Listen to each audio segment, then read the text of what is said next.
Alright, good afternoon everybody. Looks like we already got some people waiting for us. I got 5 people waiting.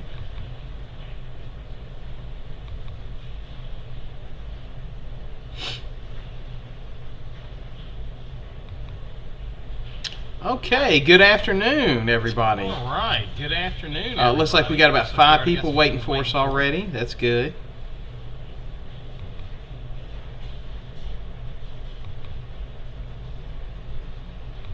We'll give some more people some time. While we're waiting, if anybody has any questions, feel free to chime in. They can be about today's lesson, or they can be about anything, really. What's going on with school, coronavirus, anything of that nature.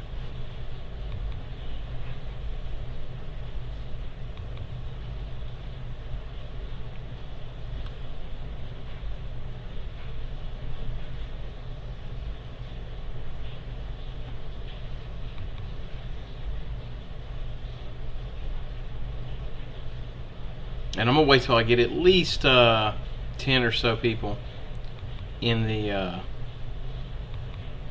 logged in before I get going. If you see the code, it's already on there if you want to go ahead and hop on Nearpod and get going with us. Looks like we got 1 person in. Oh, welcome aboard, Mr. Wooden. Very punctual. I appreciate that.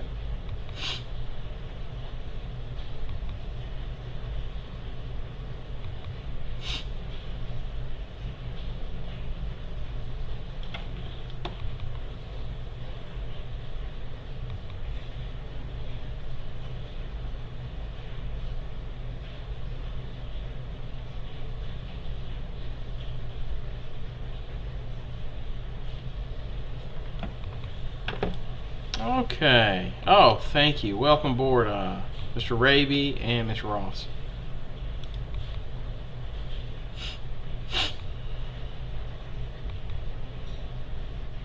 Okay, so may I ask a question? Yesterday said all EOCs are waived for seniors this year, and ACT we will wait until June. Okay, so it does seem like that's the case. Don't quote me on this, but best as I can understand it, all lead testing, all EOCs, all those end-of-year tests, they're all over with. ACT will probably transpire in June, unless we find out otherwise. So that's what I'm led to believe. There's a lot of information going around it's really hard to interpret. So if I get any clarification, again. But it does definitely sound as though end-of-year testing is over with. So there won't be any leap tests or anything like that.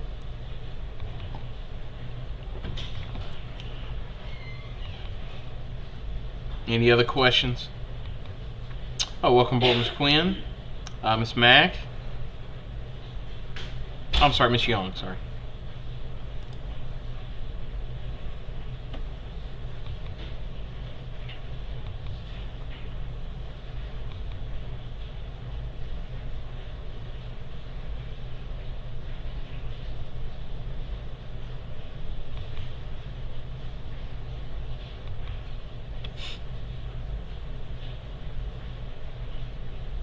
Any other questions while we're waiting?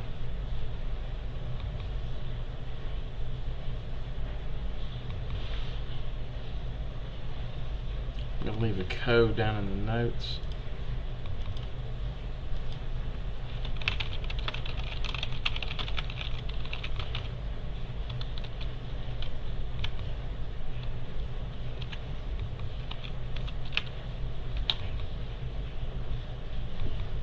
Okay, let's go ahead and get going. So today we're talking about the civil rights movement. Okay, and I want you to understand the civil rights movement is not an event. It's not one thing that happens. I just dress like this when I'm steamy. No, actually I was wearing a Saints t-shirt and a pair of sweatpants before I signed in. So yeah, this is not how I dress all the time. But anyway, so going back to, thank you for the question, but going back to this, I want y'all to understand the civil rights movement is not one event that happened, right? It's a series of events that transpires over hundreds, really hundreds of years if you go all the way back to the slavery era. So it's a long, drawn-out series of events. Okay, so let's get going. It all kind of really starts around the era of Jim Crow. Now, this is the era right after slavery. A lot of white people in the South start panicking. Oh my God, these black people, they're going to have all these rights. They're going to take over the government. You start hearing a lot of that rhetoric you hear today about Hispanics, that they're all just going to go around murdering and raping everybody. And so they begin instituting a series of racist laws. Now, these racist laws are called Jim Crow laws. Now, why Jim Crow? Where did they get that name from? Well, there's a very racist minstrel, and I'm going to let y'all kind of hear the music from it real fast.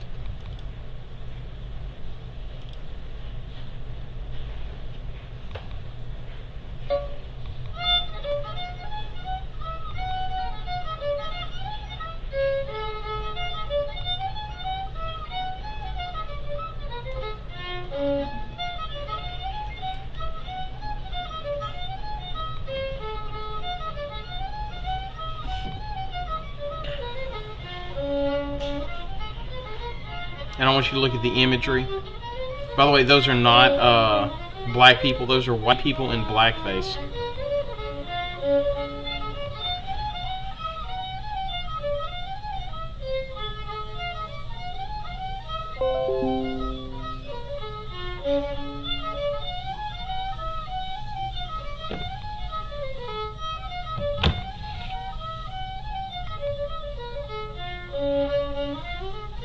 Okay, and you can see all the overtop racist imagery. And so the story Jump Jim Crow is really a racist minstrel in which the main character, a guy named Chicken George, is a complete and utter caricature of every racist stereotype you can think of, right?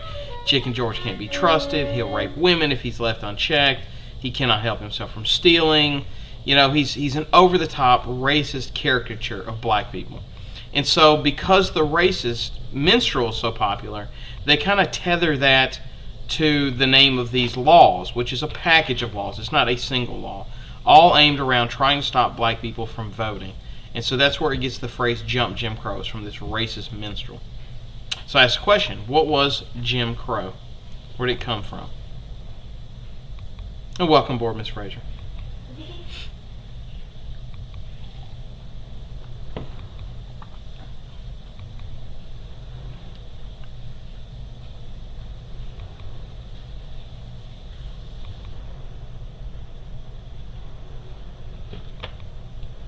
Welcome aboard, Oscar.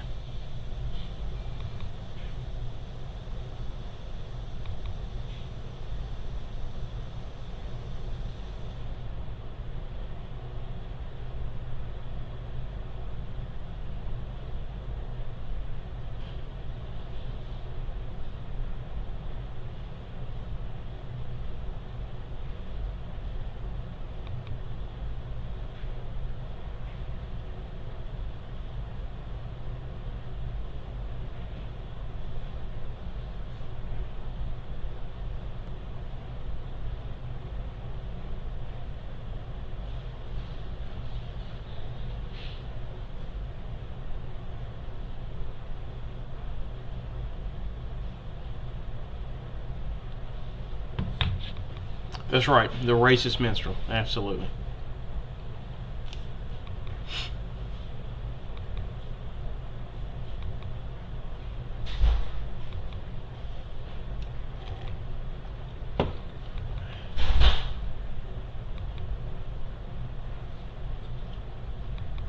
Oh, welcome aboard, Nirali. And Ashley.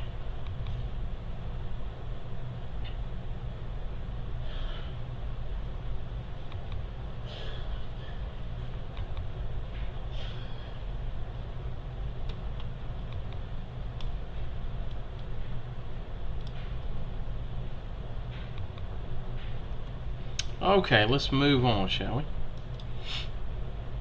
Okay, so the next kind of major event that happens in civil rights is going to be this event right here. So the laws will be challenged in court, right? They're going to try and challenge segregation, these Jim Crow laws.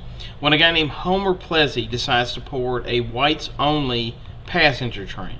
Now, if you look at him, he looks pretty white, right? It's kind of hard to tell. It's in black and white. But this guy would have pretty much the same skin color as myself. In fact, let me move this over so you can get a good look at him. There you go. Get you a good look at this guy. So he would inform the train conductor. Now keep in mind, he's doing this deliberately, right? This is 1892, right after the Civil War. So he's going to go to the train conductor, and he's going to let the train conductor know, hey man, just let you know, I am 1/16 black. Immediately, the train conductor's like, oh my God, we got to stop the train here. So he goes over there and, does his little cable thing, stops the train. Uh-oh, we got a black guy on the train. This can't happen, right? Freaks out, makes a big deal out of it. So they arrest the guy. Of course, he wants to be arrested. He's trying to get arrested. And so he's doing this so that he can challenge his being arrested. So he takes it all the way to the Supreme Court. It's going to go up the courts. And they would go all the way to the Supreme Court in the Supreme Court case, Plessy v. Ferguson. And it's going to have the ruling that, look, you can have a whites-only train, but you got to have a blacks-only train.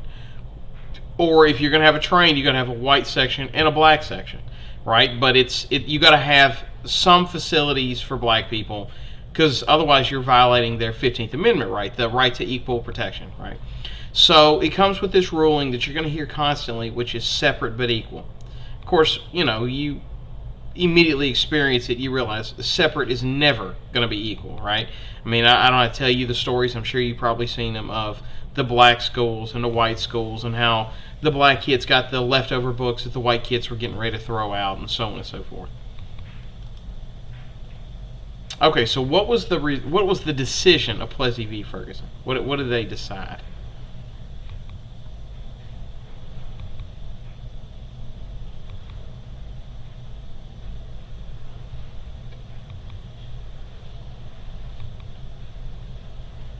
Move this back over.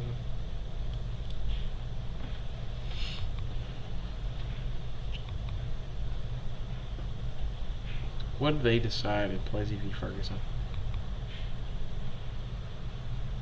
Right, separate but equal. Absolutely separate but equal.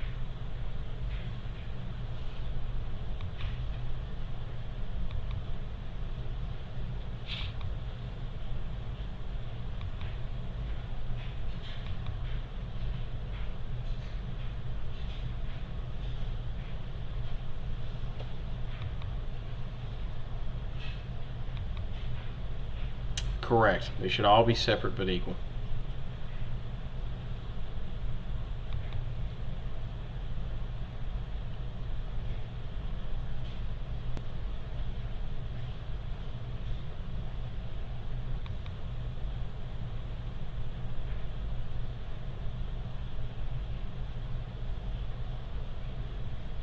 That's right, Miss Raby. Absolutely.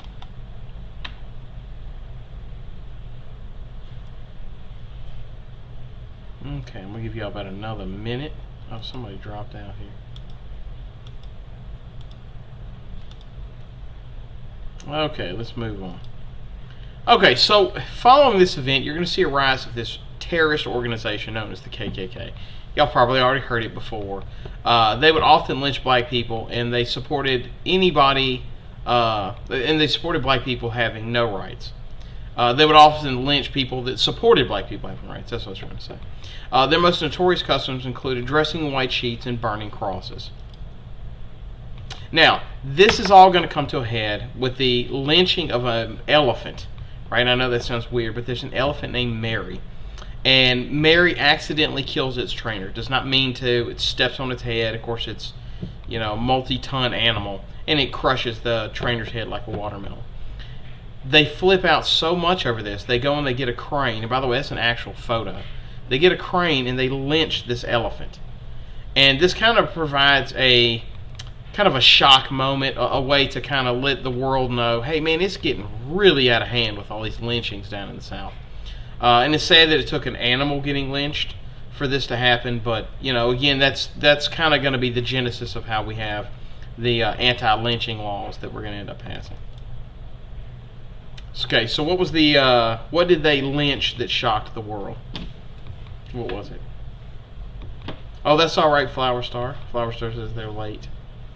Not sure who Flower Star is. Which, by the way, I meant to mention, I know we're all cooped up in here, stuck in our houses. Hopefully you're all stuck in your houses. Please do not go out and travel around. You definitely run the risk of getting corona the more you are out and about. But while we're all stuck in here, look, if you want to leave any social media, anything like that, like to follow you at whatever, you want to leave that in the live stream, go for it. I have no problem with y'all, plugging yourselves if you want to. Huh? Can I put mine? Yeah, my wife wants to put hers.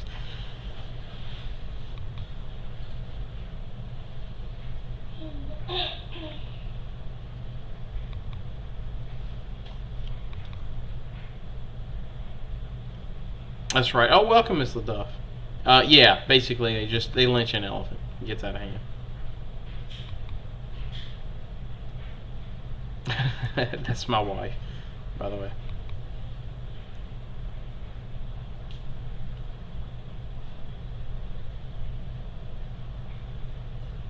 Okay. Now, the next major event in the civil rights movement, again, remember, me telling you, it's not one event, right? It's a series of events. So the next major event is going to happen on August 24th, 1955. A young child from Chicago would come down to a local convenience store in Mississippi, staying with his uncle, a guy named Bob Mose. And he's going to walk into a convenience store, and on a dare, although I've heard mixed reports that this event might not even have happened, but the story is that on a dare, he either whistled at or said, "Hey, baby," to a white lady that worked in this convenience store.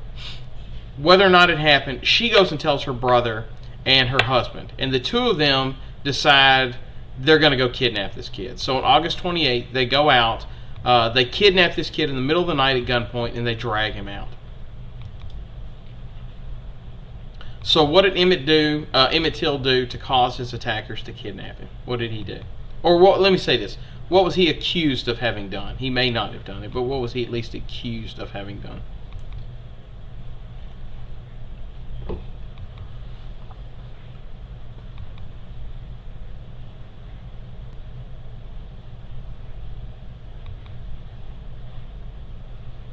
Cat called a white woman. That's one way to word it. Absolutely. Assuming he even did it, right? Allegedly. That's a good way to put it, too. He allegedly whistled at a white lady.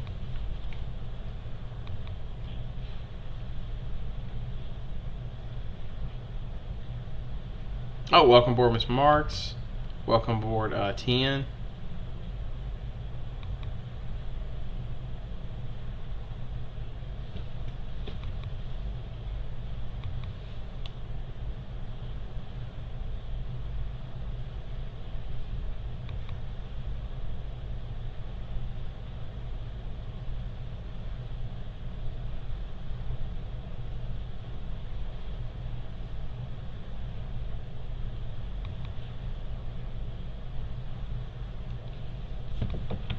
Flirted with a white woman, that's one way to word it.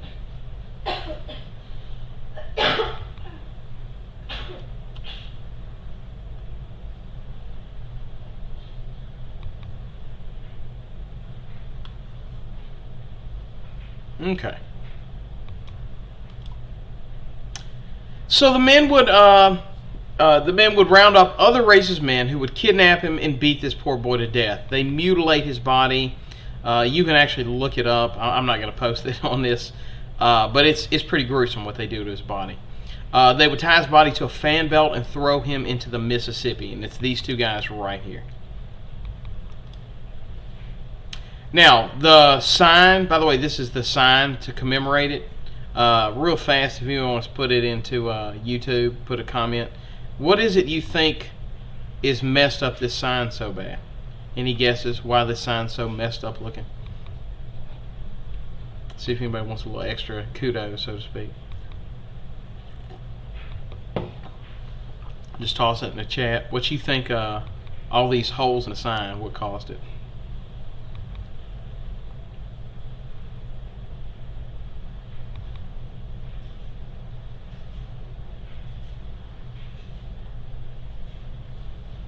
Any guesses?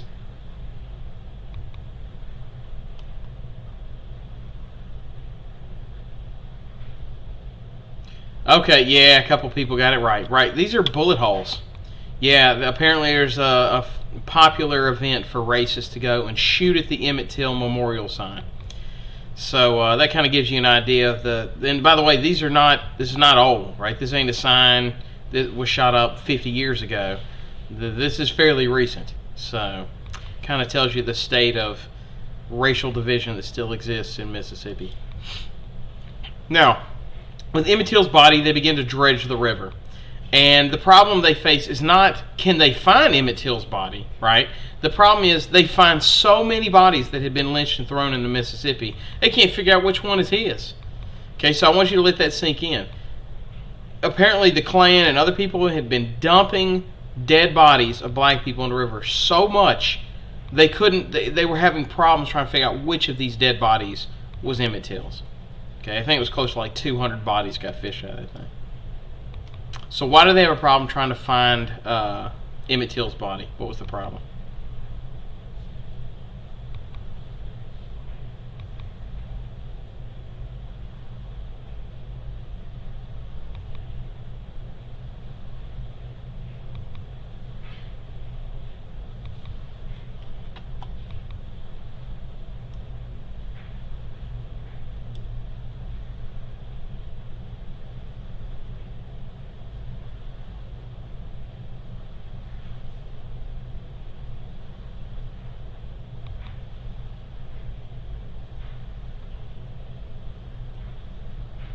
Right. Okay. A lot of y'all popped up here at the same time. Yeah, they couldn't figure out which body was his. Yeah, absolutely. That's absolutely correct.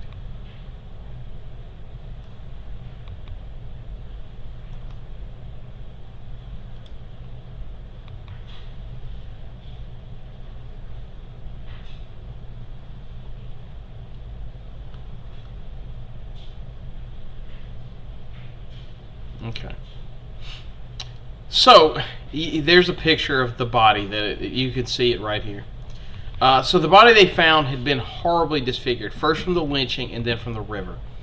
So his mom decided to have a really rough decision where she decided she wanted to have an open casket, right? And her whole thing, this is how she quoted is, she wants to shock the world, right? She wants the whole world to see what they had done to her baby, to kind of let her son's death mean something to people, which it will, right? I mean, if you go and you read your John Lewis's and your Diane Nash's and so on and so forth, a lot of them will say this was the day, right? That this event was the spark that caused them to become civil rights leaders. But she wanted the whole world to see what they had done to her baby. So that's the question. Why did Emmett Till's mom have an open casket funeral?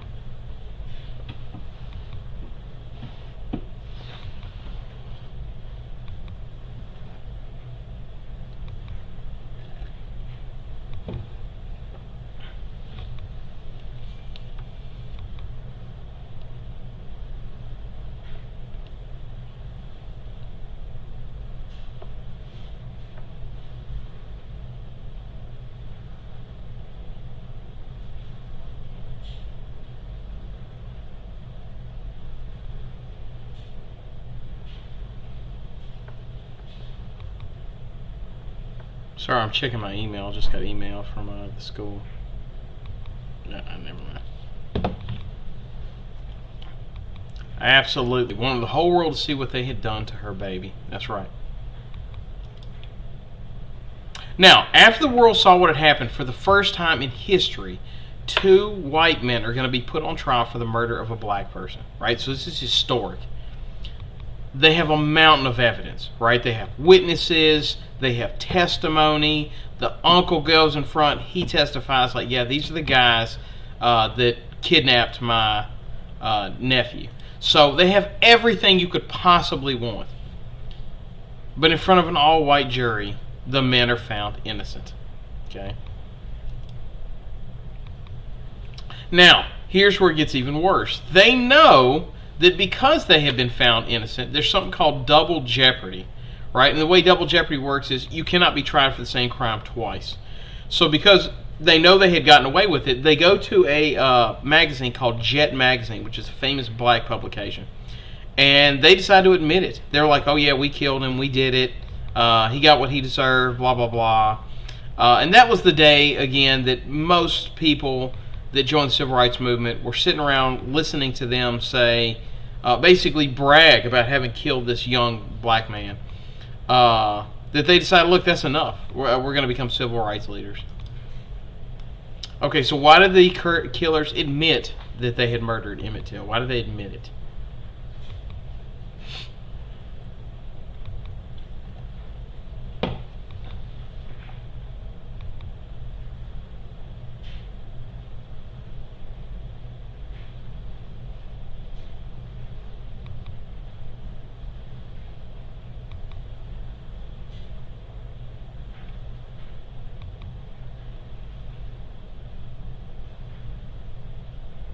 Oh, right, double jeopardy. There you go. Good job, Oscar. Double jeopardy.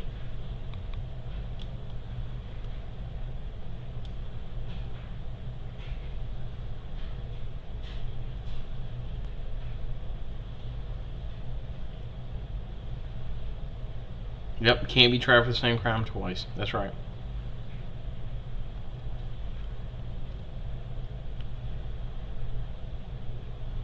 Yeah, and I want what Thomas says too is important too. That they were proud of it. They didn't feel any shame of having done that.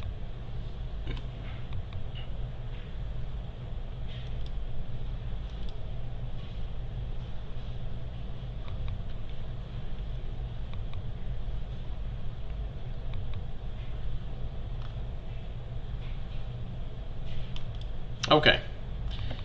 So the next major event is going to happen in a place called Topeka, Kansas. And this was where a young, I think she's like a kindergartner, is forced to walk past her local elementary school. Yeah, she's a kindergartner. To go to a much further away, inferior black school. So her dad decided to challenge this in the courts, and it would end up being backed by the NAACP, right? And they would use this to try to challenge segregation, basically pointing out, like, look, this separate but inherently unequal, it's not working. This is not, separate but equal, it's not working. It's unequal. So they take it all the way to the Supreme Court, and on May 17th, 1954, they tried Brown v. Board of Education of Topeka, Kansas. Now, under the leadership of Thurgood Marshall, the same guy that's going to end up being a Supreme Court justice, he would come up with something which we now know is called the doll test. And so what they do is they get a whole bunch of kids. They get white kids, black kids. They get all these kids together. And they show the white kids and the black kids these dolls. And you can see they show a black doll and a white doll. And all they do is they ask the question, which one of these dolls is the good doll? And which one's the bad doll? Right? Good and bad. They found that all 100% of the children, both white and black, referred to the black doll as the bad doll and the white doll as the good doll. So it's basically showing them that they're teaching the children that black is bad, right? That it's inferior, it's bad. So it kind of proves that it's violating their equal protection under the law, and it's going to end with the ruling that separate is inherently unequal, right? Separate is inherently unequal. It's going to be a unanimous decision, and their decision is going that the schools have to desegregate with all due haste. Now, you can immediately kind of come to the realization, now what's the problem with that, right? What's the problem with all due haste? Well, the problem is, define all due haste. Does haste mean 5 years? Does it mean 10 years, 20 years? So you can kind of see where that's going to end up being an issue very soon. So the question I ask is, how did the doll test win the case? How did it win the case for Thurgood Marshall and the NAACP?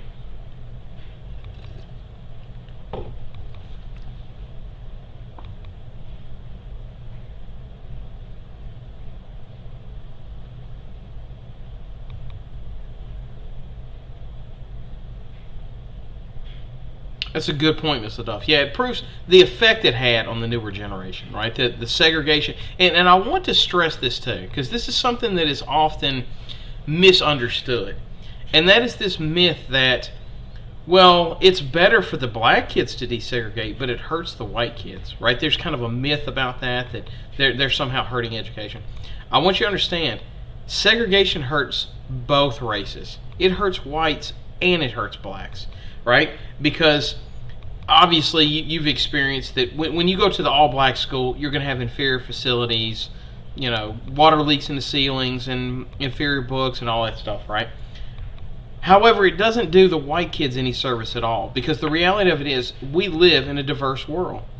It doesn't do the white kids any justice to put them in this like weird hybrid bubble where they don't get to experience diversity, right? The diversity, and you know, I say white and black, it's more than just that, right? I mean, every ethnicity brings something to the table as far as sharing culture, sharing their point of view, sharing their way of life.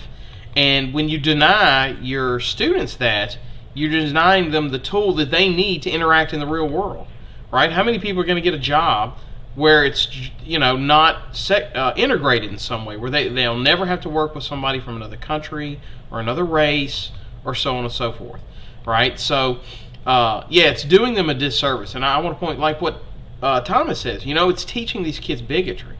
And we know in our melting pot of a country, that's a huge disadvantage, right? Right, it proved the point. There you go. All right. Okay, so with all due haste, it's going to take its sweet time. It's going to be another 2 years before anybody even attempts to desegregate a school. And it's going to start on September 4th, 1957. When Little Rock Central High School in Arkansas decides to attempt to allow 9 black students into their school. If you ever get a chance to go there, it's a gorgeous school.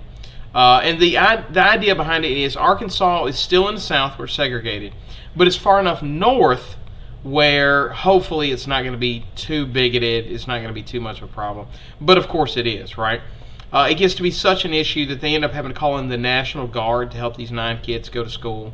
And even after they go to school, it's not like once they got in the building, it's walking on easy street. They're harassed daily. Some of them end up leaving. It's a brutal life for these 9 students. So why was it so difficult, do you think, for the Little Rock 9 to be the first to integrate a public school? Why do you think that was so difficult for them?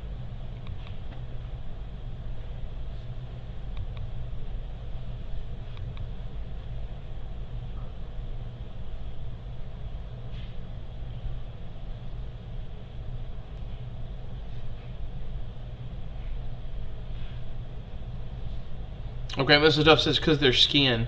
What about their skin color? Why did that make it so tough for them?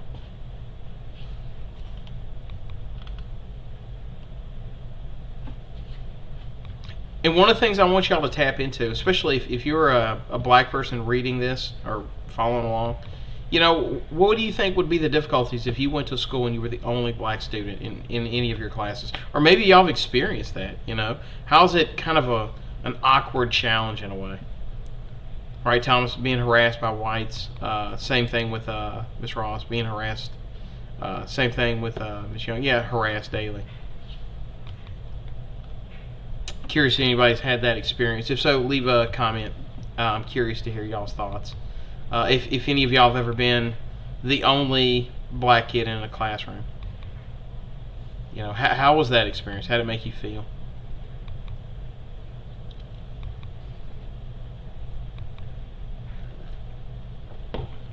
Or I say that didn't have to be a classroom. Maybe you went to a church.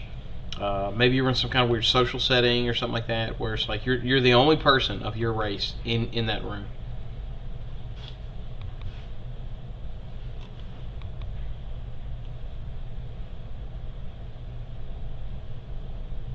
That's right. Very good.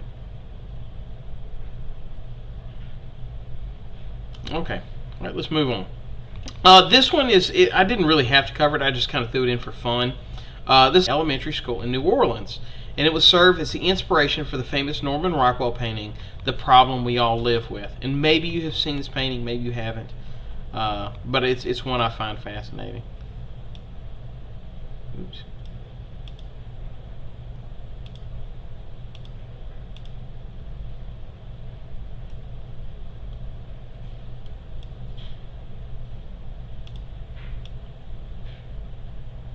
Good look at it.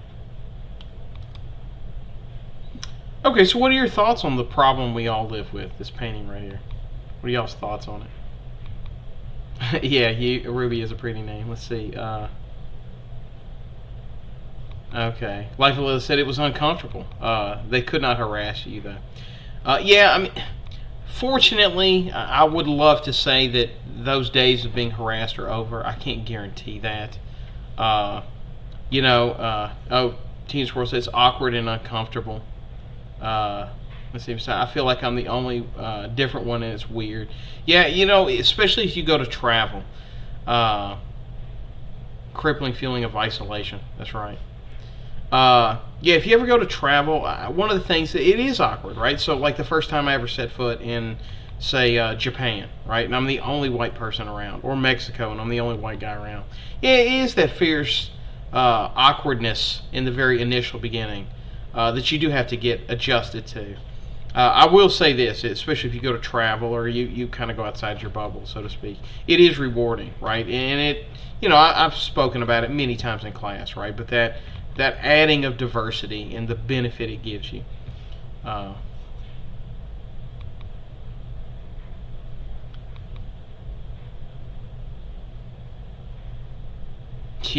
Yeah. Can you imagine that? Imagine being a 6-year-old little girl going into kindergarten and you're escorted to school with armed guards. That's mind-boggling to me. Yeah, like a little girl. Like she doesn't care when she goes to school. That's right. It is dumb that we have to live like that. That's a great way to put it. Yeah, one of the things that they're saying now that is starting to be a major issue is with this coronavirus, and they keep calling it a Chinese virus, which, let me tell you this virus is not Chinese, right? It doesn't care. It has no nationality. But there's been a huge spike in, once again, an anti-Asian sentiment, right? I always tell you that history kind of goes full circle, and now they're having all these reported hate crimes against Asians. It really is crazy how history can repeat itself if you're not careful. Yeah, feeling of isolation, right? Imagine how she feels. What do you think high schools or elementary schools like for her? It's got to be just absolutely bonkers. Flower Star said, many places in Asia are very hospitable and love to take pictures with people that look different. Oh, that's absolutely true. Right? I usually jokingly say, but it's very true that when I go to Indonesia with my wife, it's almost like she's walking around with a zebra. They've seen white people before, but they've never experienced it, right? So a lot of times you'll see kids and stuff like that, and they'll want to come up to you and talk to you. A lot of them will try to practice their English on you. Okay, Oscar, I see you got to go to work. Hey, man, I appreciate you having to work on this with this epidemic. So just be careful, buddy. Please be careful. And thank you for joining us.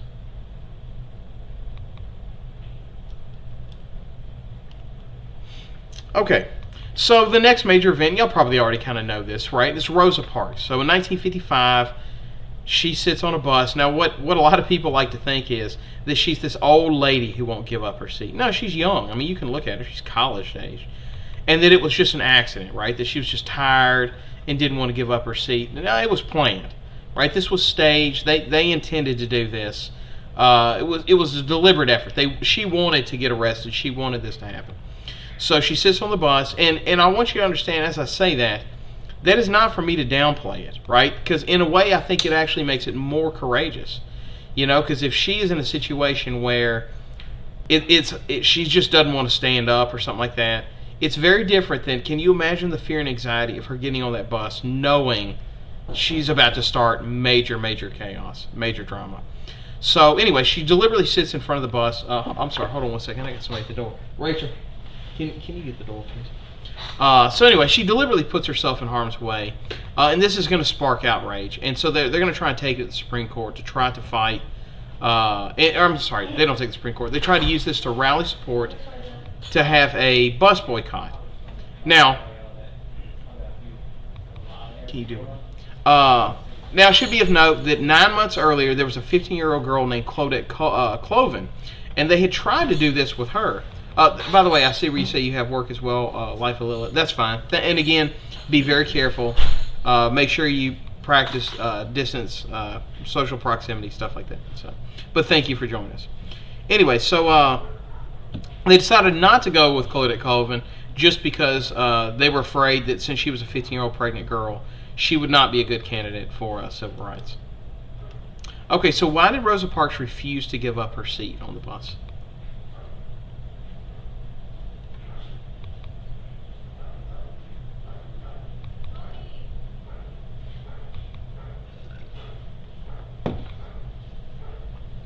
And I apologize for that. Apparently, the guy that comes and does the lawn was asking if we could put our dogs up.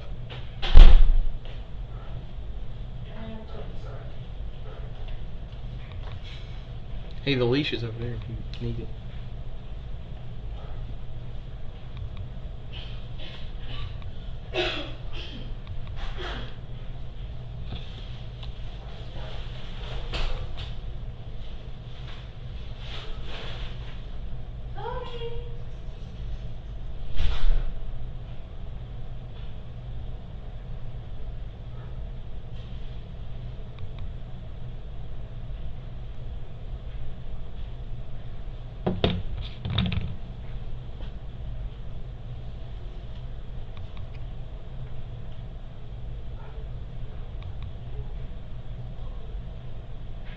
Okay, this is a great answer right here, and I want y'all to see this answer right here. Because she wanted to get arrested. She wanted to start a protest, right? That was the whole point, right? Raby has it too. Spark a movement. Absolutely.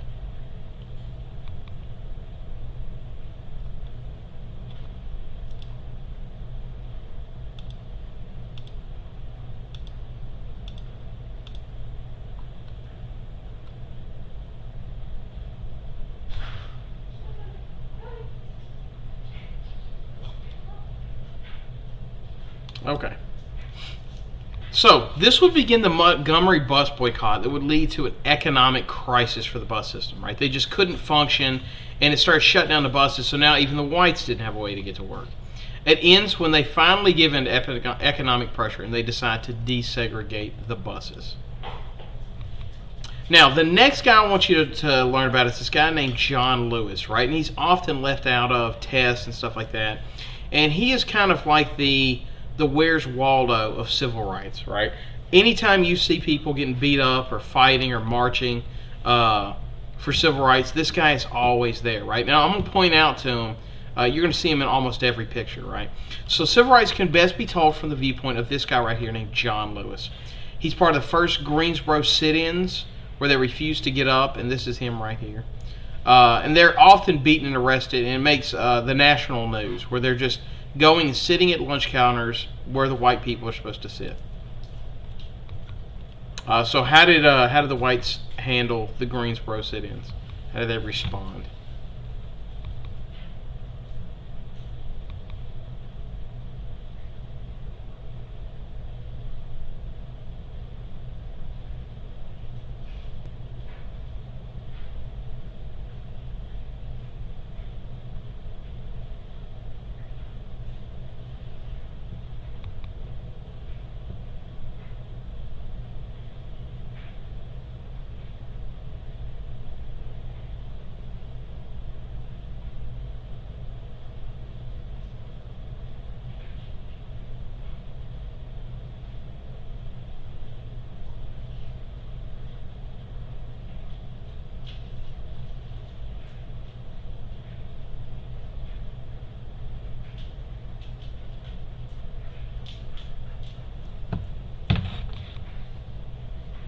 Yeah, arrested, beat them. That's right.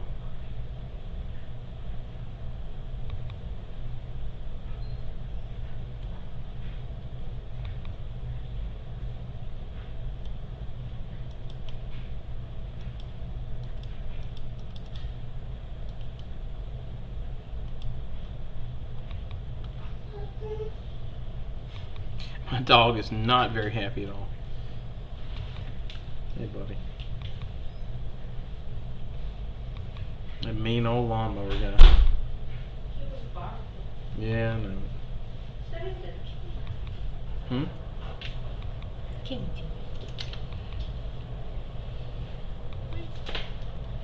You can see it over here.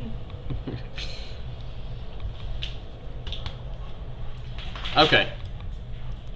Alright, so after 11 years, after Brown v. Board of Education, they decide they're going to desegregate the University of Alabama. right? Alabama, like Roll Tide, Crimson Tide, right? That Alabama. So they're going to order with armed guards to try to desegregate the school. Well, the guy at the time who's the governor of Alabama is, oh, by the way, somebody asked, will the stream be up when it ends? Yes, I will. I'll put it up when it ends. This guy, George Wallace, okay, he's the governor of Alabama, and he ran on a platform of segregation now, segregation forever, right? That was his campaign slogan, right?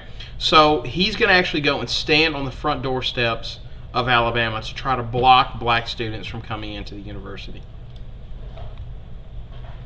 Okay, so why did they have to call in the National Guard to remove him? By the way, JFK is the one that does this. He physically calls in the National Guard, says, get that dude out of there.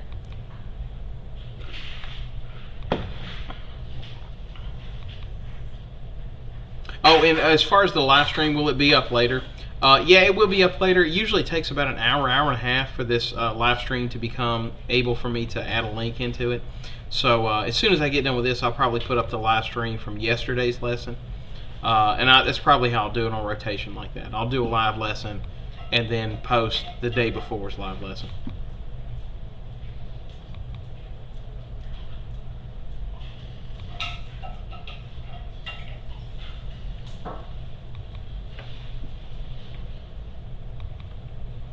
Right, Thomas said because of his slogan and his actions. That's right.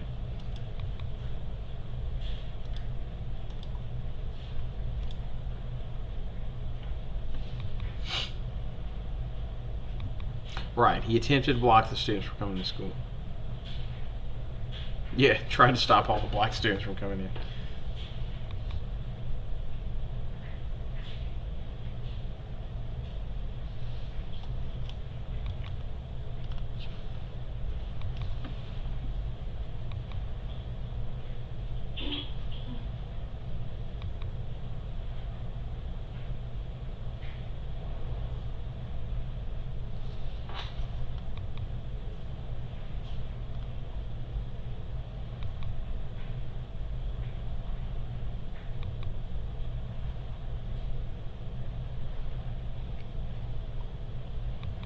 Okay.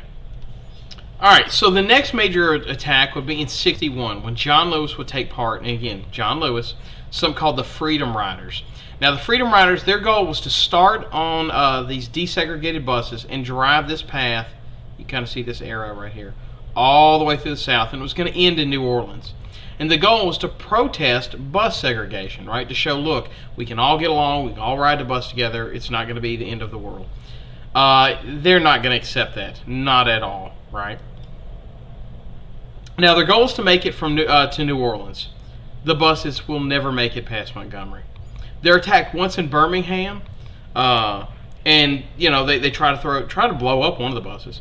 And so they're attacked once in Birmingham. They get back on the bus and they continue on and they try to go through Montgomery. Now, in Montgomery, they're going to encounter a really racist governor named John Patterson. So what he's going to do is he's going to tell the KKK, which again, this is Montgomery, Alabama. He's going to say, look, here's the deal. He'd go to the Klan and say, y'all can do whatever you want to these guys for 15 minutes, and we're not going to have the police show up. So beat them, murder them, we don't care. Do whatever you want for 15 minutes. And this guy right here is a guy named Jim Zerg, and he's going to be beaten so badly. One of the things they do is they try to shove a pipe in through his ear to try and kill him. And it's going to damage him so bad he had brain damage.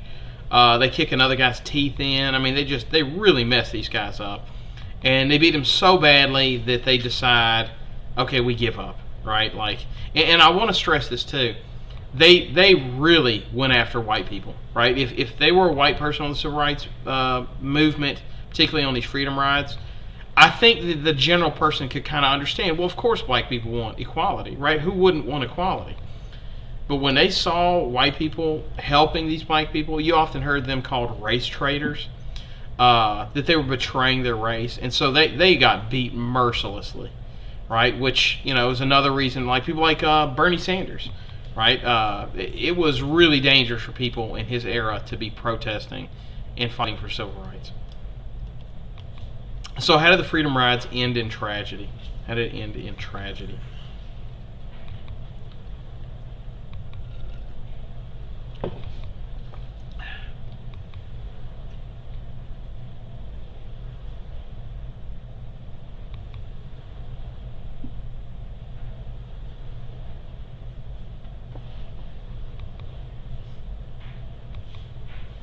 Yeah, 15 minutes of hell. That's one way to put it. Absolutely. That's right. Being beaten mercilessly. That's absolutely right.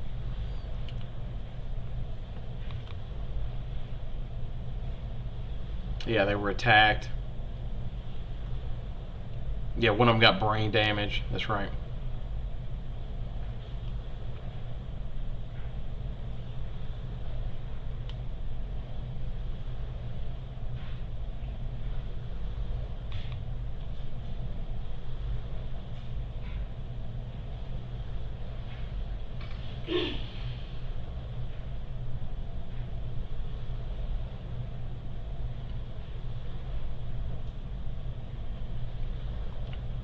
That's right.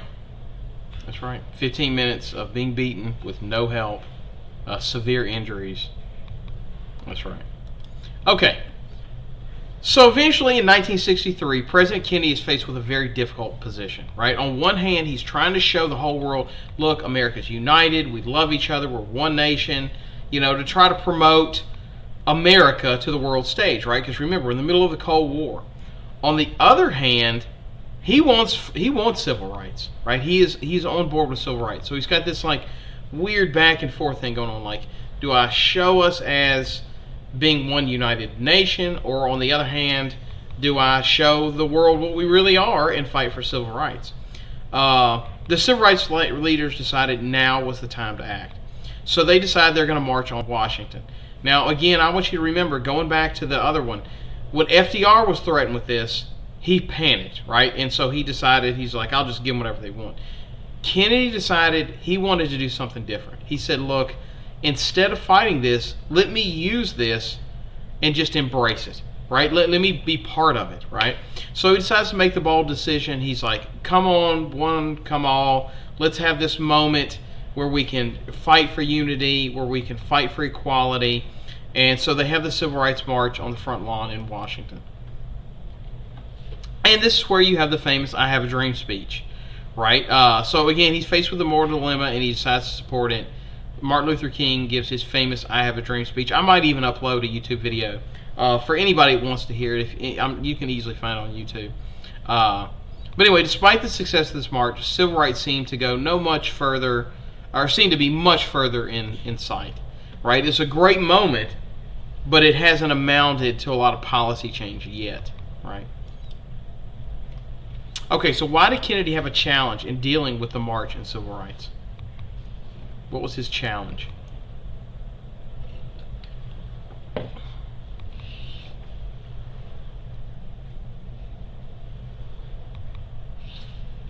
How do you have a challenge dealing with civil rights?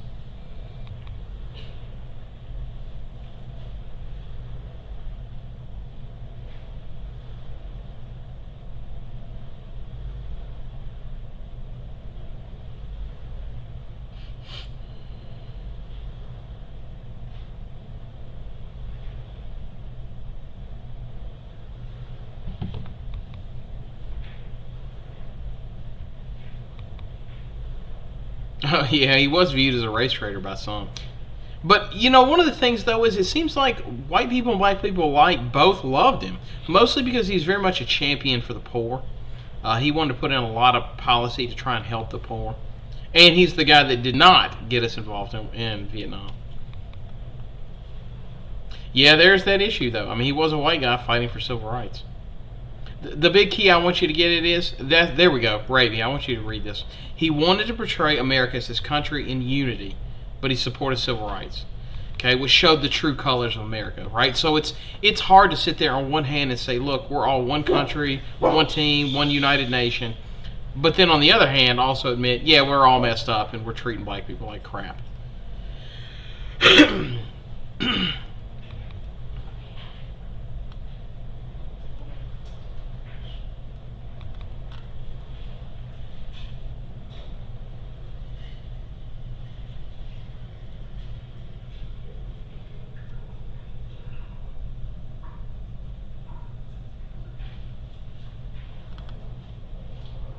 Okay. So the next major event's going to happen on September 15th, 1963. And y'all probably seen this scene from Selma, but it's kind of worth seeing again.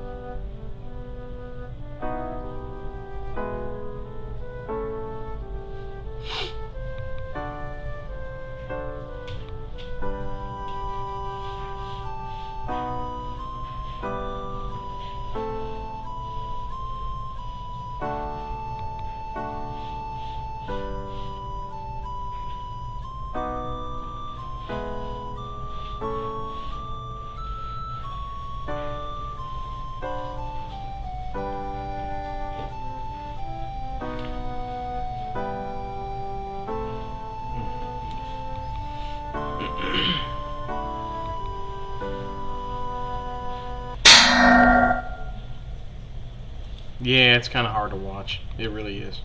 Realizing there were that they were using churches to coordinate their civil rights, they began blowing up churches. And this would really come to a head when they blow up the 16th Baptist Church in Birmingham, resulting in the death of 4 little girls.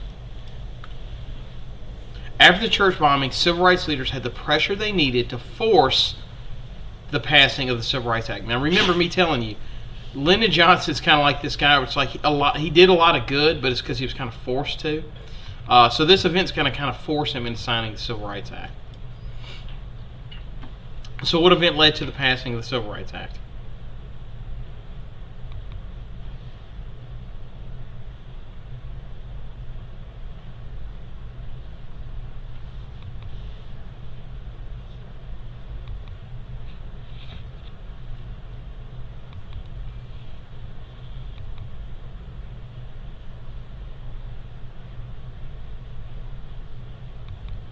Right, the church bombings. That's right. Right, the bombing of the churches.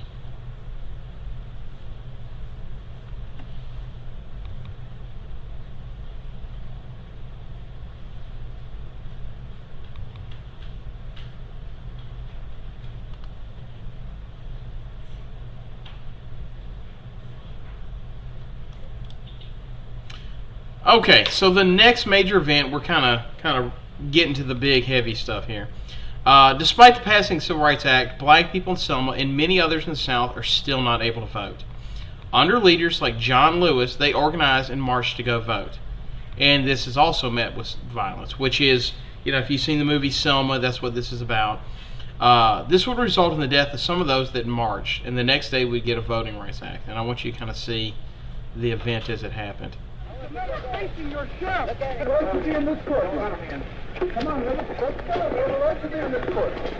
This program belongs to all your citizens of the county.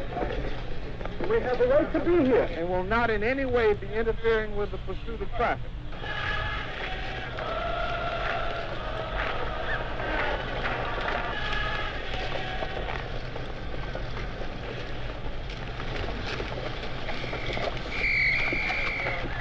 Okay, if you can see in the background, okay, there's John Lewis right there. To be detrimental to your safety to continue this march. And that's the police chief, Bull Connor. Of course, there's John Lewis right up there in the front. And the bridge that they're across is the Edmund Pietrus Bridge. You can still go there today. This march will not continue. Oh, Flower Star AJ asked how many slides. We're on 45 or 49, so we're almost finished. See that they disperse. Right, only 4 more.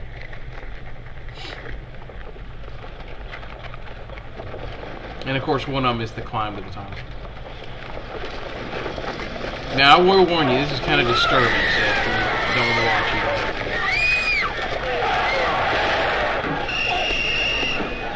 That's tear gas, by the way. That gas has been let out.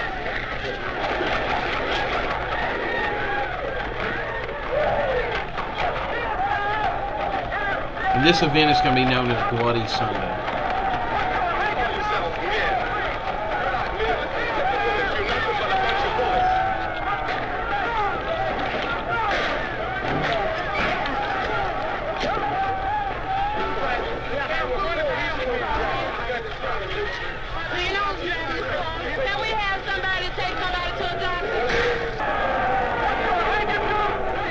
Whew.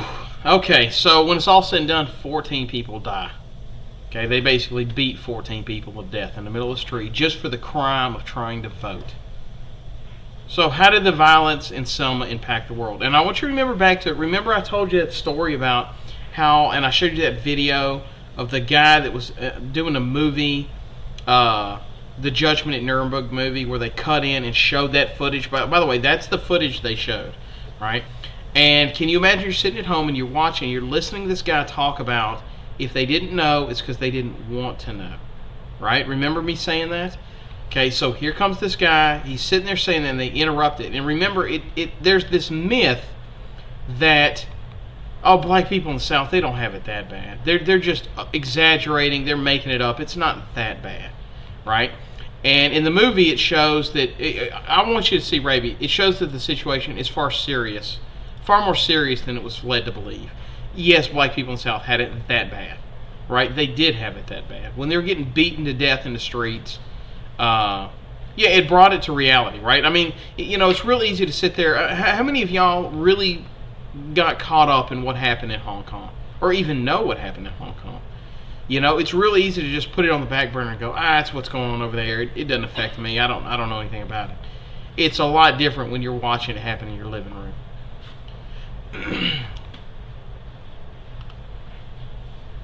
I'll give you the example even now. Like, how many people were following this coronavirus before it came to America? I mean, we all kind of had that same attitude, or at least as the country. Well, that's over in China. It's not a problem over here. Well, it's a problem here now. It certainly is a problem now.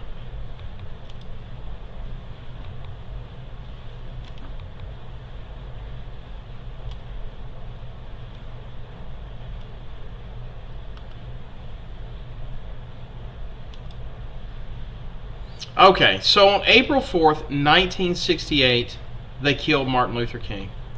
Right, he is assassinated on the balcony of his hotel room in Memphis, Tennessee. They convict James Earl Ray for committing the murder, although we'll never know for sure because he was just convicted of it.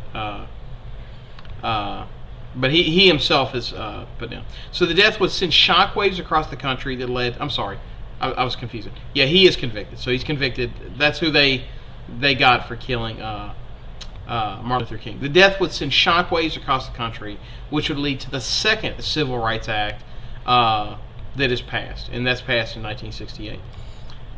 Now, this slide is one, it's not on any standards or anything like that, but let me tell you about my personal, if you got to pick a favorite civil rights leader, this is my personal favorite, right? And this is Coretta Scott King. And, I titled the slide Rise of a Queen because to me, she symbolizes the absolute best that humans can be, right? So I want you to put yourself in her standpoint, right? She's supporting her husband while they're throwing bricks through her window and threatening her children, and she continues to support her husband. After her husband dies, you wouldn't blame her for going, look, I've given my pound of flesh to the cause. I'm just going to sit back, live my life, try to not undergo any more scrutiny or have to deal with this anymore because it's stressful, right, for her whole family. That's not what she does. She continues to fulfill all of his speaking engagements, right? Any concert, anything like that where he's supposed to give talks, she goes out and she gives talks. She would also fight for Martin Luther King Day. You know how we get off Martin Luther King Day? Well, that's her. She's the one that fought to have that happen. And then she takes it beyond just America. She would actually become an activist and UN ambassador in South Africa to help bring out apartheid. And I want you to understand too, and for any of y'all that have any experience with this, Martin Luther King was doing this knowing his wife was at home with the kids. She does all this as a single mom of 4 children who had already lost her husband to the cause. So, I mean, imagine that psychology. Like, her husband had already died fighting for civil rights. So, and nobody needed to tell her how dangerous this stuff was. And she did it as a single mom. I mean, it just blows my mind. And to be brutally honest, how many of y'all, before today, even knew who Coretta Scott King was? Maybe you knew he had a wife, but how many of y'all actually knew how much she had done? Oops. So when I put this in there, there's going to be a quiz. I actually started the wrong one. I meant to start the live one. The live one has a climb to the top. But when I put it in there, there's going to be a civil rights quiz. It's just 10 questions. So look for that later today. I'll try to upload it. But no climb to the top. I'm sorry. So before I let y'all go, do y'all have any questions or anything like that? Or if you want to plug yourself, you're welcome to do. Plug your own social media or whatever. Anything like that before I let y'all go. Oh, it looks like y'all can still answer it. Yeah, y'all are welcome to go ahead and knock it out and answer it now.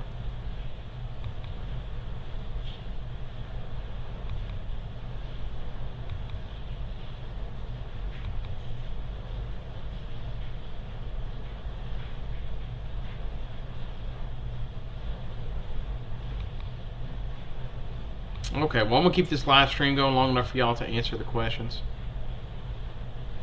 And if y'all have any questions, to type them into the chat.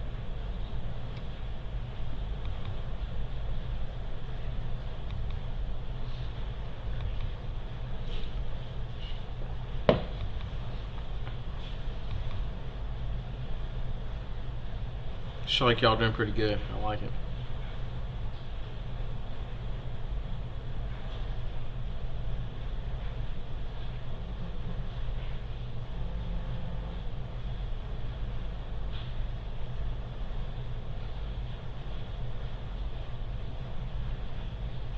I just realized it's probably showing y'all the answers while you do it. Here, let me put it over here.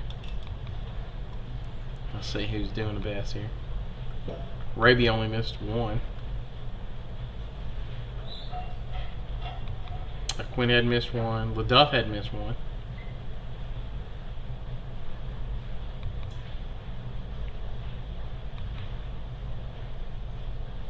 See if anybody get any 10 out of 10. All right, good job, Sydney. You got a 10 out of 10. Very nice.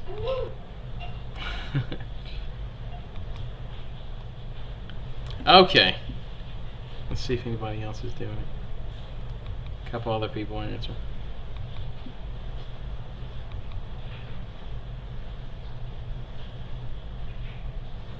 By the way, I went up to the school to get my refrigerator, and because I think it's, I wanted to have the use of it, and I think it's going to be a while. Man, that school is a ghost town up there.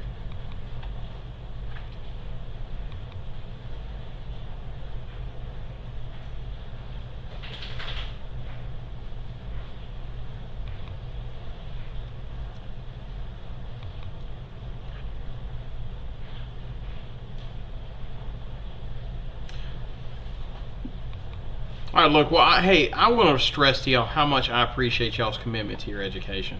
And let me tell you this, because I know some of y'all probably heard this, and it's been floated around, them shutting the schools down, calling it. I don't know if y'all saw, Kansas already decided school's over, right? We're out. Some of y'all, I imagine, still want to learn this stuff, right? Even if it's not for grade. And by the way, if they let me, I'm going to put all this in as bonus for you. But even if you just want to learn this, I still plan on doing this daily.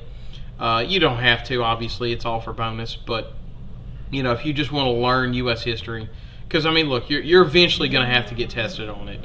And you are going to need to know this stuff. So if y'all want to continue to do this, I'm going to keep doing it for as long as need be. But yeah, that's it for today. It looks like most all of y'all have finished the quiz. I got one person that's got one question left, and y'all did pretty good. Here, I'll show it to you. Y'all did pretty good. A couple of y'all got 10 out of 10s. But yeah, if y'all don't have any more questions, I'm gonna go ahead and wrap this up and end the live stream. And again, I tell you, I really appreciate y'all participating with me. So, all right. Well, if y'all have no other questions, I appreciate y'all coming along. Enjoy the rest of your afternoon. Again, please be safe. Stay indoors. Look, the sooner we get this done, the sooner we can get back to having our life. I don't think anybody loves this at this point. You know, I know y'all may enjoy not having school, but, you know, sure is nice to be able to go out to the grocery stores and the movies and stuff like that. And we're not going to have that happen until we all just hunker down and sit tight and let this virus go away. Because as long as we keep going out, it's not going to go away. So, you know, if y'all remember me going back to class and saying, well, how long is this going to last, you know, or stuff like that. And I said, you know, I predicted, look, I don't think we make it to spring break. Well, I'm telling you right now, it's going to last about 2 weeks after everybody decides to sit at home. So if we all decide to sit at home tomorrow, it'll be over in 2 weeks. If we decide to all sit at home 4 months from now, then it'll be over in 4 months plus 2 weeks. So let's all do our part. You know, there's a lot of people that are hurt, and I'm sure y'all are experiencing some of this too. People are losing their businesses. People are losing everything, right? My sister runs a catering business, and her company's really hurting. There's a lot of people that are really, really hurting. It does sound like the government's about to step in and try and create some emergency funds. I've read anywhere from $1,000 to $2,000 per adult and $500 per kid. That's the ideas that have been floated around. They're going to have to do something.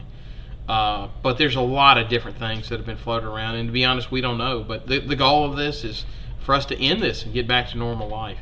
So, look, I know it's boring. You know, I hope this entertains some of y'all, too, to be able to get on today and participate, learn about U.S. history or whatever. But But yeah, hang tight, hang in there. If you can avoid going out, please avoid going out. So yeah, if y'all have no other questions, that I'm going to call it. So thank y'all again. Appreciate it.